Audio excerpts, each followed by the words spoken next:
Get ready for the dictation in 3, 2, 1, start. Mr. Deputy Chairman, sir, I am grateful to the honorable members who participated in the budget debate and lent general support to my budget proposals. I am all the more grateful to the honorable members who took a critical attitude on the budget because I do realize we are faced with a complex and very difficult situation. There are no straight answers to many of the questions. There are no simple solutions. Therefore, I do realize that there would be alternative approaches to this situation, and therefore, when honorable members made points which were not in conformity with the budget, it is not as if they had no relevance at all or no validity at all. But I can assure the honorable members that it is not just without any discussion whatsoever or detailed study whatsoever that I have formulated the budget.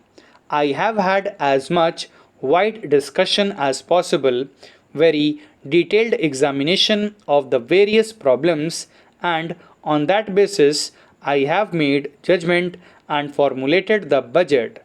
I do not claim infallibility with regard to my judgment. Therefore, particularly in a situation of this sort, the other points of view are more important than the points of view which are in conformity with the budget. I would assure the honorable members that I shall certainly examine many of the points that have been made, and if there are any deficiencies and distortions, it would be my endeavor to correct them as we go along. Having said that, I would like to say that there was consensus, particularly with regard to the priorities which we have got to observe in tackling this problem. Almost all honorable members emphasized this aspect of inflation because if the price increase should go on in the same manner as it has been going on during the last 2 years, it would be an end of all our planning process, and it would create very many distortions in the economy as a whole, because it is in the inflationary situation that the income distribution also gets distorted. Therefore, the government attaches great importance to the tackling of the inflationary situation. And naturally, the inflationary situation, first of all, should be tackled on the basis of a financial discipline. That financial discipline has to be observed in three sectors, if I may say so. One is public spending or public consumption, wherein the central government, the state governments, and the various institutions which are attached to these governments are concerned. The second is private consumption, where commercial credit, etc., is being utilized. The third is the illegitimate sector, the black money sector. Unless we tackle all these three sectors, we may not be able to achieve results on an enduring basis.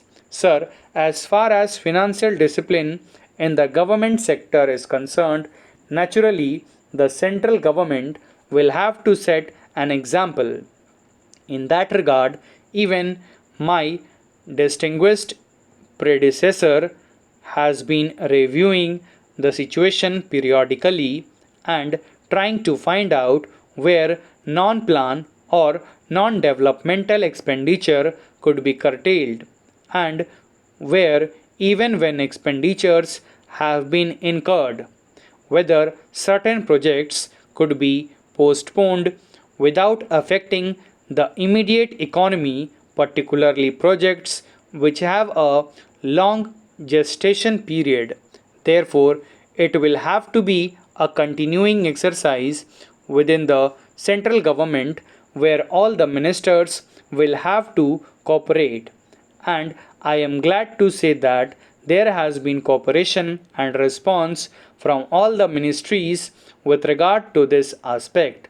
Naturally, the state governments also have to observe this financial discipline.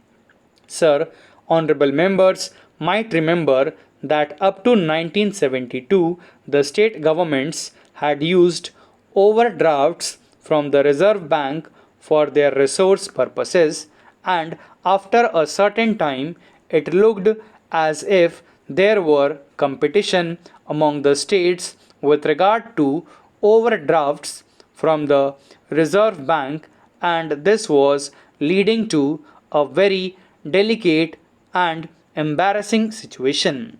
It was towards the end of 1971 when I was in the planning ministry that we took up this question, and in consultation with the state governments we came to a decision that these overdrafts should not be permitted and no state government should be allowed to run overdrafts for the purpose of increasing their resources.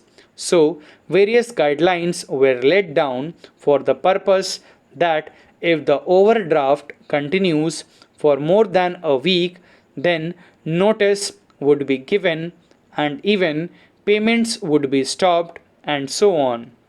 Fortunately, it had a good effect, and I am glad to say that as far as the question of overdraft is concerned, more or less the discipline is being observed by the various state governments, even though there are certain hard cases in discussion with them and in discussion with the Reserve Bank. We have taken various measures with regard to these one or two states to tide over the situation. Then came from 1971-72 onwards these drought relief and flood relief work. Large sums have been spent on these drought relief and flood relief work. Stop. Thank you.